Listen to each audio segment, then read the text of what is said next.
Welcome to this episode of the Mind and Theology podcast. There's a few announcements before we get to our fantastic guest this morning. The next journal will be on caregiving and care receiving. So if you're a caregiver or care receiver or both, we know the lines are often not so black and white. We would love to hear from you for creative submissions or idea for a commentary or a research article. So please reach out to us. And Amy has some announcements about the press. Yes, again, we just wanted to remind our listeners that we are looking for submissions for our upcoming edited volume called Joyful Hard Work, which is about caregiving. So if you are a person who gives care to someone in your family or your friends with disabilities and or mental illness, we would love to hear from you. And we're looking for stories. You don't have to worry about it being super academic, not really looking for that anyway. So we'd love to hear your stories. And we're excited to announce that our forthcoming book, that it's going to be published by the Madden Crip Theology Press, called Beyond Saints and Superheroes, Supporting Parents Raising Children with Disabilities, a Practical Guide for Faith Communities, is now available for pre-order on the Madden Crip Theology Press website. So that is exciting. Probably by the time this episode airs, would have been out for pre-order for a bit. So you may have seen it on our Facebook or around the interwebs. But this morning we're just celebrating that our first book is going to be coming out. So, and that book is written by Laura McGregor and Alan G. Jorgensen, and Wendy Newberry has done some very beautiful illustrations for that. So it's an 8-week guide that you could use for solo reflection, or also like in small groups to learn about, here's some stories of parents who brought their kids with disabilities to church, and some of them have had a good experience and a lot of them have had a bad one. So we're trying to give some practical ways that faith communities can respond to that need. So yeah, if you want to check that out, you can just head over to maddencrypttheologypress.ca and just go to the bookstore and you'll be able to pre-order that. So we are very excited this morning to have Shauna here with us. Shauna has joined us for the last little bit for some of our roundtables. So for today, she's going to be talking about her paper that came out in the fall issue of the journal that is about the Gospel of Mark.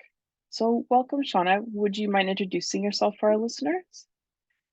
Yeah, thanks, Amy and Miriam. I'm so excited to be here again with both of you to chat. I am newly a Torontonian, so within the last year I moved here in order to continue my PhD at the Toronto School of Theology. So I'm a PhD student, my second year there at Emmanuel College. I'm working on thinking about what kind of the language of redemption has to say to folks, kind of like we talk about in the article a bit later. So when your pain isn't lessened, or when you're the one who isn't resurrected, how do we talk about redemption and salvation and some of those kind of core doctrinal themes of Christian theology? So thinking about kind of those themes in my work as I work at Emmanuel. For my adult life, most of my work has involved kind of support work positions, outreach work positions in Vancouver, within the downtown east side, and also a little bit without, working mostly with women and female identifying folks who have experienced a lot of trauma and different sorts of kind of intersecting issues of dealing with precarious housing situations, poverty, how sometimes mental health can weave in with that, and addiction. So that's kind of the lens at which I have been coming at this paper and my work sort of in general, more generally. Yeah. That's great. Thank you, Shauna. We're so delighted that you bring a wealth of experience and knowledge to your work. And we wondered if you could provide a quick summary of the paper, just in case our readers haven't read it yet, and maybe a little teaser to encourage them to read more. Yeah, absolutely. So this paper, to be very honest, kind of grew out of an experience when I was writing in my master's program of I wrote on this same story. So it's a story in Mark about Jairus's daughter and the hemorrhaging woman, or the woman with the hemorrhage. And I initially wrote it in my master's on the Lucan version of the story, to which one of my professors really quite decisively but kindly pulled it apart, and had a lot of questions about my kind of secondary treatments of the text and where the literature had kind of led me. And so a lot of that hinged on this issue of purity, and Jewish purity laws in the text. And so I've been thinking about that for many, many years, and themes of resurrection, healing, cures, what that means for our salvation, how Christians talk about these things have been on my mind for many years because of his really helpful comments. Shout out to Harry O'Meyer in Vancouver for that. And so I've been thinking about this story for many, many years throughout my work, mostly in Vancouver up until this year, and decided to write on the Markan version of the story now that have had more time to think about, if it's not about those things, if it's not about the purity of the woman or the purity of the young girl, of Jairus's daughter, then what is the story about? What does it mean? So this paper was kind of my way of thinking through some of those questions. Part of the paper kind of starts with saying, like, we reject these theories of purity and the way that kind of literature leans into them, in a way that kind of pits Jesus against the Jewish community of which he was very much a part. It moves then into kind of talking about, just kind of quickly, about the harm that can be caused by classical theologies of atonement, theologies of atonement that have been centralized a lot in Christian discourse, which we can talk about a little bit later too, if we want, and kind of rejecting those, and wondering, alongside womanist and feminist theologians mostly, what kind of other articulations of healing and salvation are there? So then after that piece in the paper, we go into kind of a word study mostly of the Markan pericope of this story, kind of looking at, where does the word salvation or to be saved come up? Where does trust, well-being, relationship, how do all these themes kind of come up in the words of the story as they were written down? And then to think about, after having looked at those things, what does salvation and healing and well-being have to do with trust in our world? And then what does that mean for atonement? Well, in the end, I have this vision of atonement and healing and salvation that includes, sometimes includes the body and sometimes maybe doesn't, but is kind of a more holistic, communal, relational version of that, rather than thinking about it in terms of a person's individual salvation through belief. So that's a little bit of what you might find in the paper as you go through. Thank you so much, Shauna. That was an awesome summary. There's so much good stuff in that paper, so we hope that our listeners will head over to the journal website and take a look at it.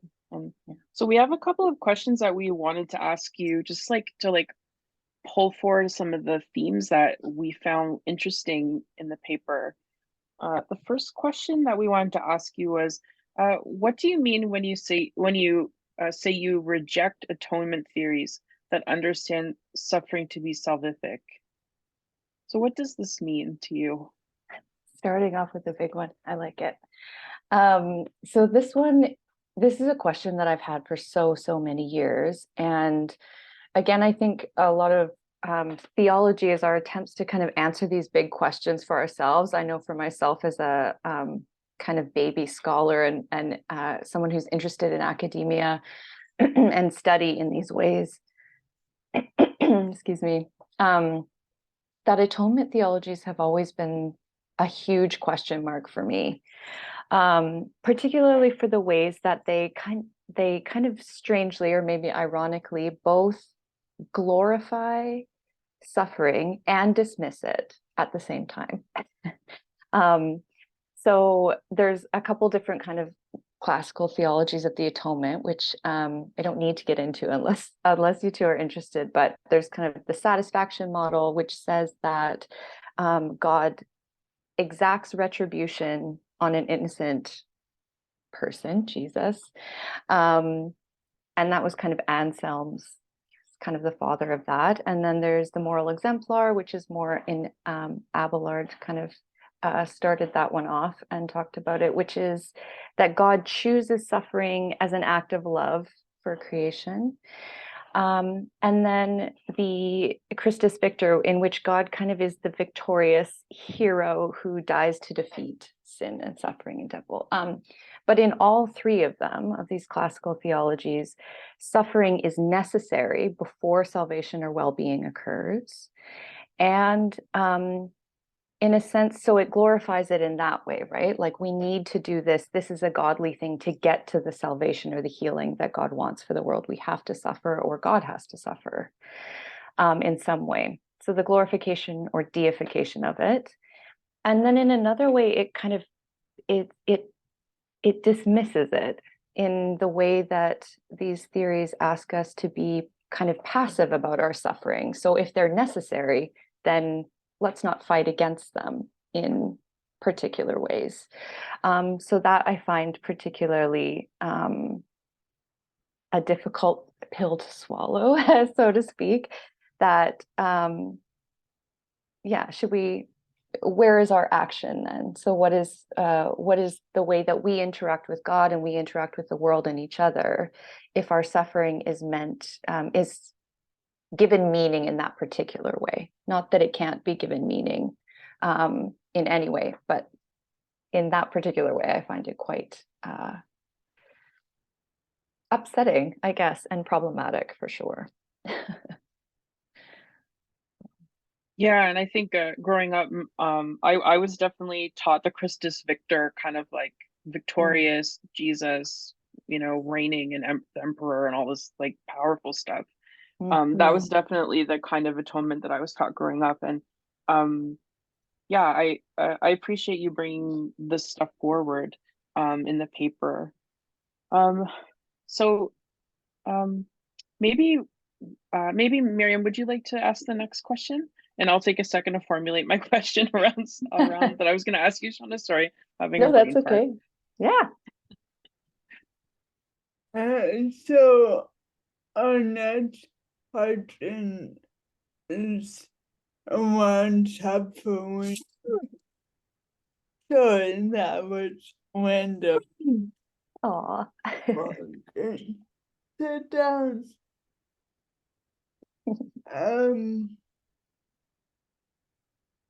So we pick on one of your footnotes, which may not be central to your paper, but we find really interesting and noteworthy. And you pick up on James Clark Shaw's differentiation between healing and cure, and that's um really helpful, I think, for our listeners. So how do you use this? How do you employ this difference in your paper? How do you understand healing versus cure? Yeah, that's a great question. And honestly, it ended up in a footnote because I think that it fit there well. But the idea is so prevalent, I think, throughout. I really used Jamie Clark-Soule's understanding of healing and cure was really central to how I wrote my paper and how I understand those two things. So Jamie Clark-Soule's differentiates between healing and cure, and understands healing. So the article that I'm quoting from is called Mark and Disability, in the journal Interpretation, volume 70, number 2, if y'all are looking it up.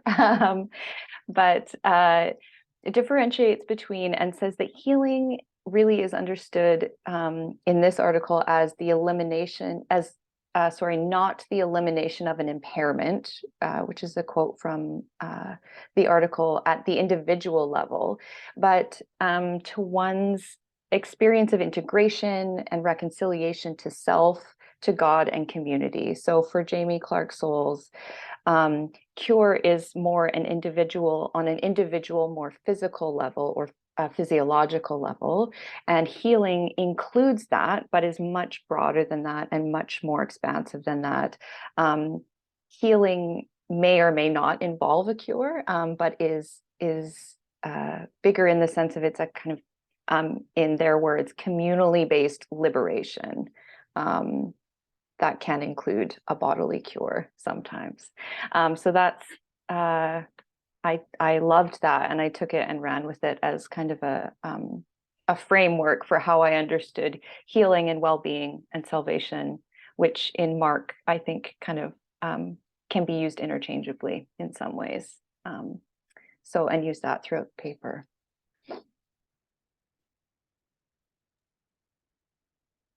Yeah, thanks so much, Shauna. And I just took a second to like collect my thoughts and make my brain work again. So I was just, what I wanted to mention before about your first question, if we could just circle back to that for 1 second, is Sure. in the tradition that I grew up in, women were often told that their suffering was salvific. I don't know why.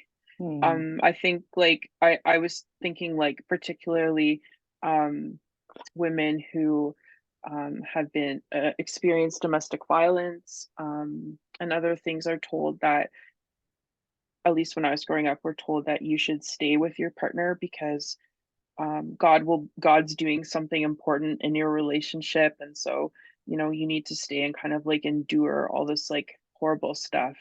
And so some of that sort of suffering as salvific, or very kind of like what's the word, like formational to a woman's like being, or like part of their sort of spiritual journey, should, I don't know if it should, but often like we're not surprised when suffering is there, and like we're just kind of like, it's like the norm, I think, for us to just be like, well, that's a part of your spiritual journey. And I've heard that echoed throughout my life.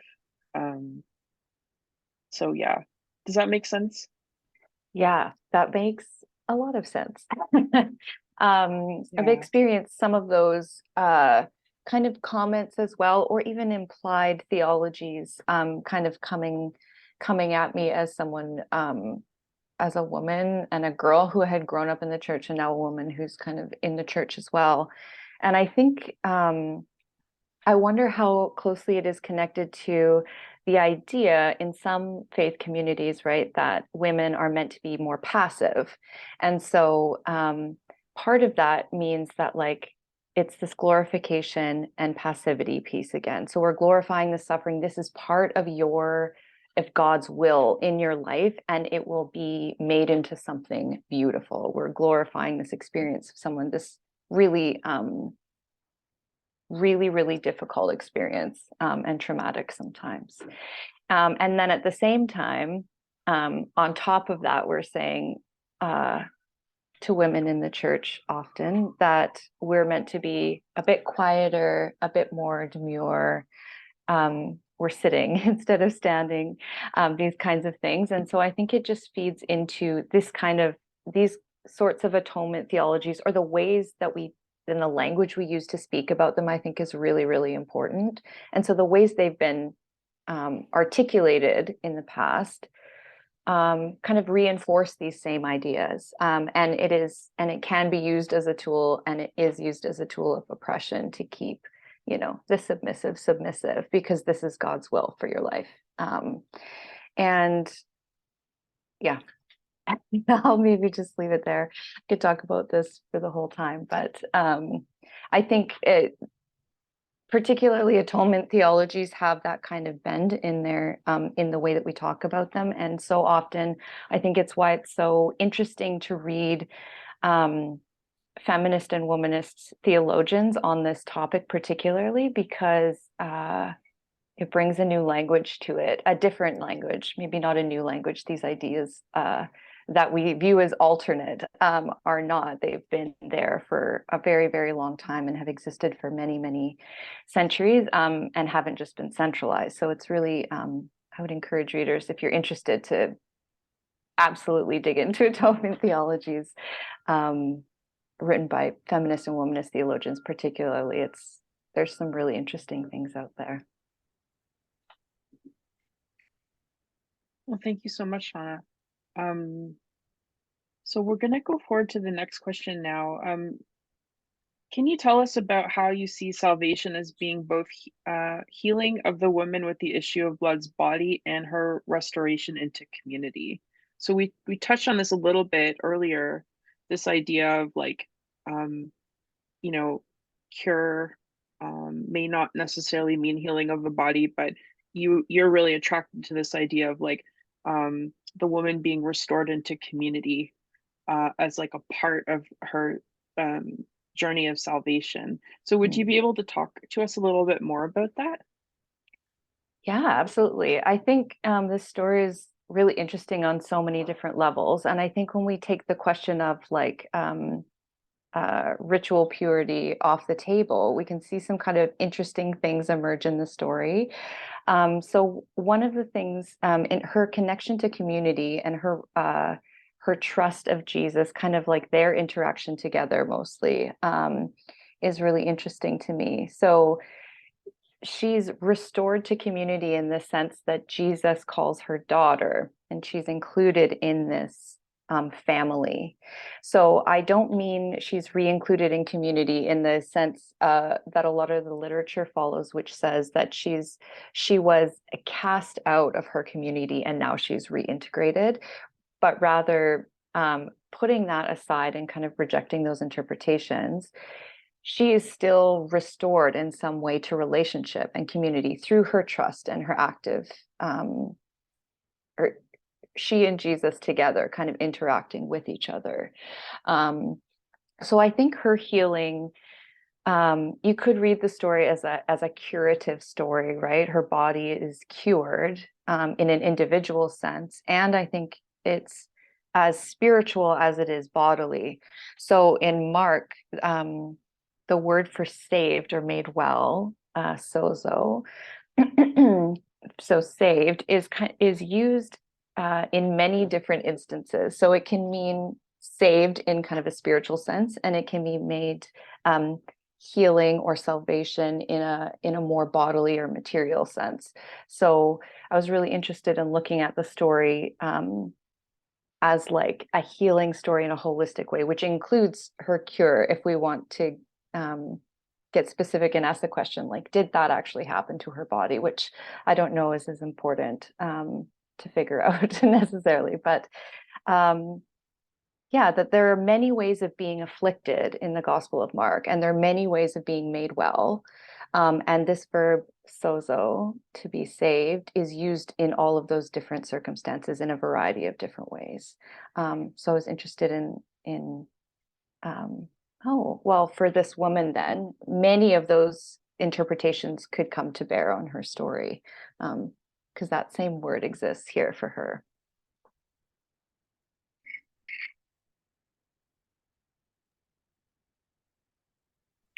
Shauna,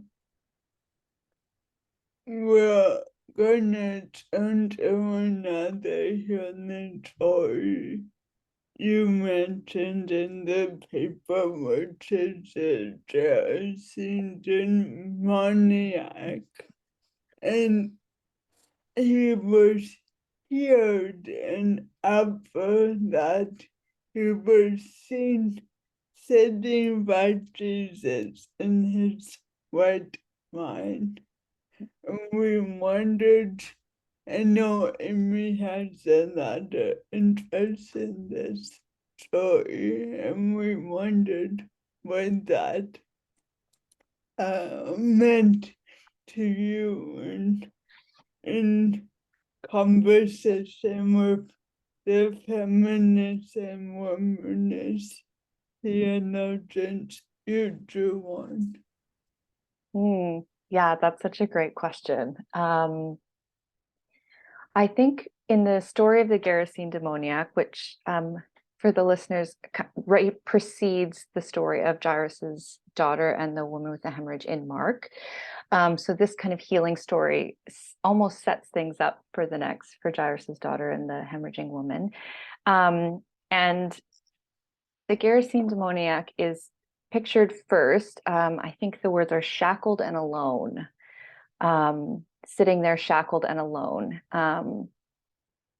And I understand, so he's sitting there afterwards, after Jesus casts out the demons from his body, in the words of the story, sitting there in his right mind. So I understand that not as a diagnostic language, that he wasn't in his right mind in terms of like a medical or a mental health diagnosis, and now he is, but rather that Jesus was an antidote to being shackled and alone. So sitting beside Jesus, and then he becomes an emissary of the gospel, so to speak. He moves from that story onward out into the world to tell of what Jesus has done for him. So I think it's not about the person's diagnosis, but about the connection we have to the world and to others around us. So from shackled and alone, if we take a mental health diagnosis out of it, he was alone and he was constricted. And then after his interaction with Jesus, he's sitting reconnected to Jesus. They have a relationship after that at this point, and reconnected in terms of he's speaking to people and moving throughout his community in a way that he wasn't doing before, in his solitude. So I think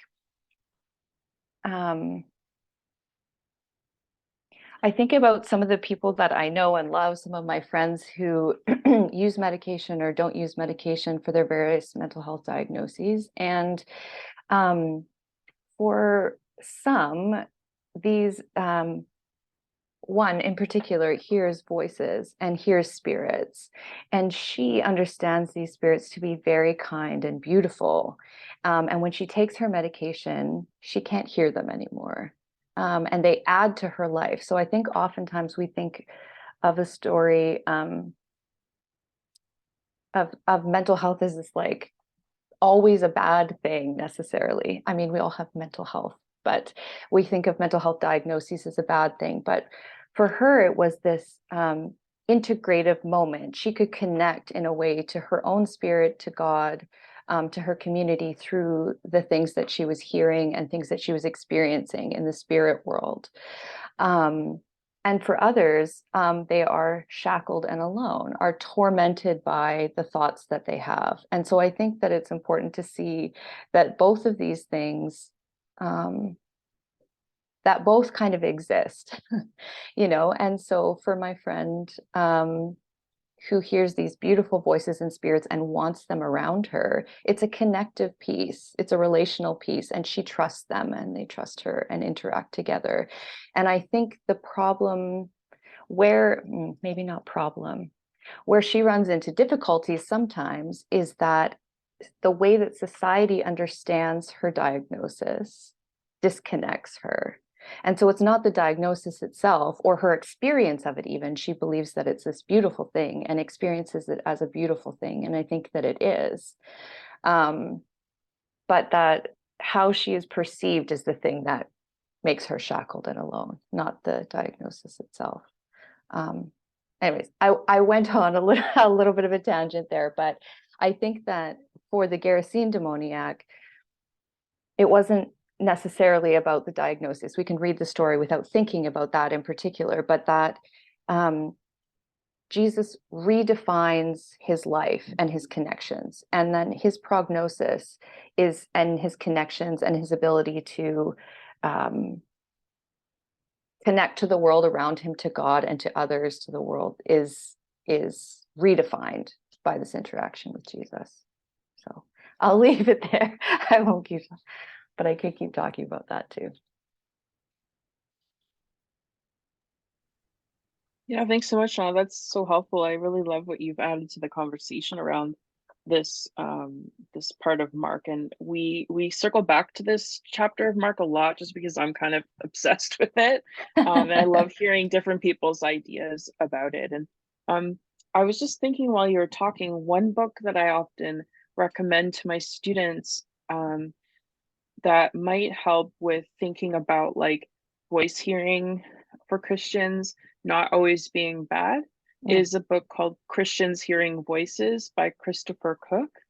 And I think that's the one that's available for free online. Okay. I believe it's like open access. I could be wrong, but if it is, I will link it below the podcast and the podcast info for this episode. And it's like really good because it goes to like a very wide spectrum of why Christians hear voices, and it's not, like you said, it's not always bad. So this medical model of like pathologizing all voice hearing is not very helpful. And there's also another thing I recommend to my students too is if you have lived experience of voice hearing, there's some really good voice hearing networks around too that you might want to hook up with. And I could also put that link for you. And that's like mostly coming out of the UK, but there are some other like sections of it that meet in different places around the world. So it's like this idea of like normalizing voice hearing is not always a bad thing. So yeah, great. So I'm gonna check those out too. Cool. So the last question that we have for you, Shauna, is about your author's note. So I think most of our listeners probably know at this point that whenever we have basically anything that we publish in the journal, we always offer the authors a space to like just like jot down some of their thoughts after that they want our readers to know. And so in your author's note, you talked about how you thought about people who are not liberated, whose bleeding has not stopped, and whose bodies are not resurrected. And we were sort of reflecting on that statement. We were wondering, is there room for these people in contemporary Christian communities? And have we made space for the tensions to exist in faith communities where like some of these things are maybe not happening and maybe won't ever happen? Yeah. I think, part of thinking about bodies resurrected. So mostly we've talked today about the woman with the hemorrhage. And in the paper, I talk a little bit about Jairus's daughter as well, and how those two interact to create the kind of a possible mark in soteriology, this view of salvation by Mark. But I think some of my biggest issues with classical atonement theologies and the way that we speak as Christians about healing and salvation is that we don't actually, I haven't in very many spaces heard any, let alone a sufficient theology for those who continue to suffer, and for those who that's the journey, or those who die in their suffering or their addiction. So how do we talk about redemption and healing and well-being for those whose bodies aren't cured in that physical sense and or aren't resurrected the way that Jairus's daughter's body was? So I think in faith communities, it's really important to at least ask the question, how does our theology understand? Does it completely exclude those folks who have, I'm thinking of folks with chronic pain, folks who, whether it be mental, physical, spiritual, that exists for their whole life, or you struggle your whole life. And some folks that I know who have died in their suffering as well. How do we speak about their lives as redeemed lives, which they are? And our theology doesn't really know how to say anything about that. So I think that that's a really big problem, and something that the church, particularly today, needs to contend with, and figure out if our theology as we explain it now can't hold that, then we need to expand it, and we need to talk it out. Sometimes it's painful to do these things, and we need to. So I think is there a place today? I would say that there are the beginnings of certain places that are maybe feeling a little bit safer for some folks. I think that I want more of that in the future. And the church isn't always, the Christian church particularly is not always good at holding suffering. So with an image of suffering like the cross at the center of our theology, the center of usually right up at the front of any church or kind of place of meeting, for that to be so central, and yet we don't really know how to talk about suffering and what that means for our salvation and our well-being. How are they connected? How are they not? So I think more conversation needs to happen. I think in terms of like liturgy and rewriting some of these things, thinking about the language we use, that it's really, really important, because oftentimes the experience of those who suffer, the church can feel uncomfortable with that and doesn't know what to do with that. And so instead of continuing this kind of, we're a little not sure, so we pull back, I think the call is to really lean in and ask ourselves, like, how can our theology hold this? Can it? And how do we reconcile some of those things? Did I answer both parts of the question? I'm not sure. Yeah, I think so. And I just want to say, like, I'm really looking forward to reading some more of your writing on this, as you're like journeying through your PhD, and also like hopefully publishing more with the journal and stuff, and we can like just like being a part of the conversation of like grappling with some of these tensions around like not like the church not like mirroring in a lot of ways like what is actually happening in Canada or around the world. Like seems sometimes it's a very like shiny, fluffy, flowery things that are happening, instead of like really just being a part of like people's shit. I don't know how else to say it. So yeah, I'm really looking forward to reading more of your writing and talking to you more about this. Oh, thanks. Yeah, I'm interested to see where this journey will take me as well. And I think the way that you said it was really good. It's like we often have this idea in the church that we're moving towards something in a linear way, towards something that's clean and light and good, like this idea of salvation or the after our eschatology is very much built on a purification towards a very particular idea of what that means.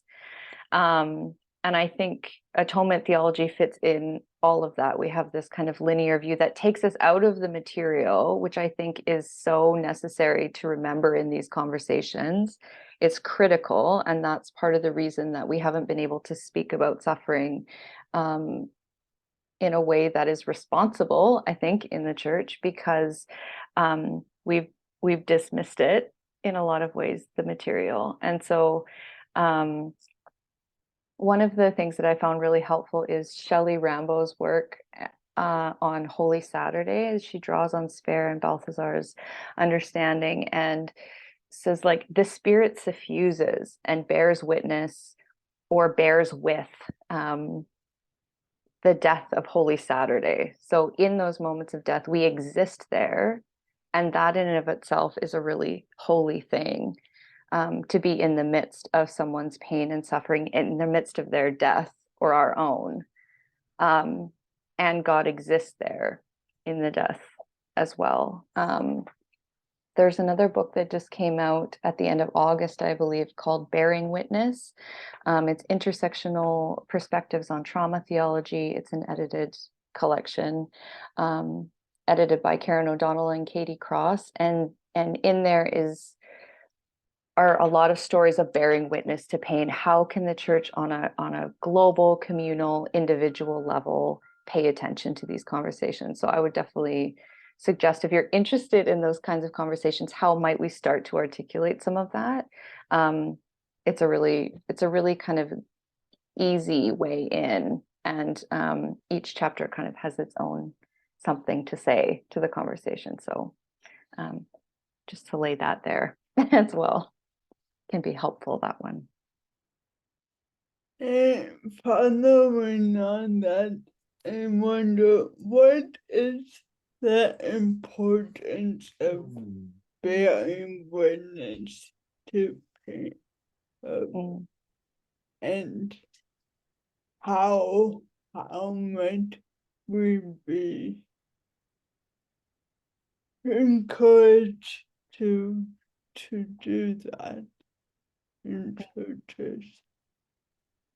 Good question. Yeah, I think a lot of trauma theory these days, well, so specifically Judith Herman had this book that came out, Trauma and Recovery, which has been kind of the seminal work for a lot of trauma theorists, and kind of this like big bang that's happened in trauma theory lately in the last few years. But she speaks about having a witness to your pain.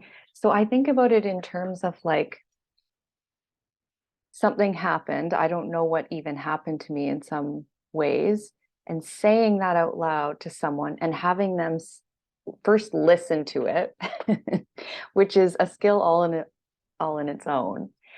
First to listen to it and then just say, that really sucks, or like just to acknowledge that it was wrong, or whatever happened was wrong or bad or painful or whatever it is. So it doesn't, I think a lot of times people are worried, what do I say? When someone's grieving, or when someone's lost something, or when someone's in pain, I feel so useless. Well, I would venture to say, like, in those moments, it's not about you. It's, if you're caring for this person who's in pain, to just sit with them, letting those feelings wash over you. Yeah, maybe you do feel useless, and knowing that part of reintegrating ourselves after very hard things happen to us is having someone see them and mirror back to us, like, that was wrong and that was bad and that was painful. Yes. So I think it's simpler than a lot of folks think. I think the church, I think it wants to be a place in a lot of ways where these kind of moments can happen, where we see the pain of others and we come alongside. And I think it also asks something of us on top of bearing witness. Compassion for me includes action. So you see with empathy and you understand the situation as it is, and then you act as well alongside the person in the world. And so I think I wonder if some of the hesitancy that the church has to bear witness or to come alongside in those ways is the responsibility we have after to hold those stories with weight and with love and with our own energy and action towards something different in the future, towards making the world a better, more hospitable place for people and the church. So I think, yeah, it's twofold. We're a little bit nervous. We're a little fearful of what will it feel like for us to be in those situations and to hold those kinds of stories. And sometimes we can be nervous about what it might actually require of us beyond that conversation. And yeah. That's awesome.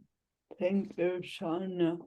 And we just wanted to open it to you and say anything you want to add that we haven't covered in our time. I'm really grateful for a space to have these conversations. I think that they're really important questions for the church to contend with. And I would love to hear more conversations about theology and suffering without jumping towards the hope, without jumping towards the healing or the meaning making. And I understand that those things are also important and they happen, and they sometimes need to happen, but I don't think they need to happen as quickly or as often as we believe that they do. And so for those who aren't healed or aren't cured from their bleeding in their body and or aren't resurrected, that we need to start looking at our tradition, at our texts, our sacred texts, at our doctrines in ways that question how do they exclude those experiences, and can they be not rearranged, but how can they be expanded to hold more than they already hold? Because I mean, I've had days where I'm not sure that they can, where I want to let things go instead of work to rebuild or retrieve or whatever else. But I think that these things exist already. We just haven't known how to talk about them. So my hope is that we'll get better at it. And yeah, because I think it makes all the difference in the world to folks and everyone experiences their own pain and everyone experiences things in life. And I think so this isn't an issue, quote unquote issue, that exists out there for other people who are experiencing whatever. It exists within our own communities. And it's just hidden in certain ways because it's not safe to bring it out. So yeah, just a call to think about these things in deep ways and wrestle with it, lean into the struggle. Lean into the struggle. Was there anything else that was lingering for you both? Any other questions? Or I'd love to hear your thoughts if there is anything that bubbled up in reading through. Or I think when Miriam and I were chatting with you about publishing the paper, we were just excited. We're always excited when like people are willing to like tackle these kinds of things. We've been talking, this is kind of like an aside, but some of us that are working on the Madden Crib Theology Press have been talking lately about like how it seems like when you're doing a PhD and you're some of the PhDs, some people might move through the PhD program a bit quicker when they're doing a little bit more of a traditional project. Like let's say picking apart Kierkegaard or going back and looking at Luther. And for some of us who are doing more difficult projects that might be a bit more close to the chest, it might take us a little bit longer to journey through, but there's a lot of like wrestling that comes along with asking these huge questions. And like you said, it's not like they haven't been asked before. They have, but I just want to like affirm like your writing, and also just like affirm our struggle here at like on the podcast and the press of just trying to like wade through all of this. And hopefully, like as we're moving through some of these conversations, our listeners will feel like we're providing some kind of good resources, maybe like alternative resources to what may have traditionally been disseminated, or you may have learned like sort of like this. I don't want to say safe. Maybe it is safe. Maybe you're the safer stuff when you're going through seminary, and so we're trying to like push against some of that safety here at the press, and also like at the on the podcast and journal and stuff. So yeah, so I appreciate your willingness, Shauna, to help us push to be a part of that conversation. I'm excited it's happening. Yeah.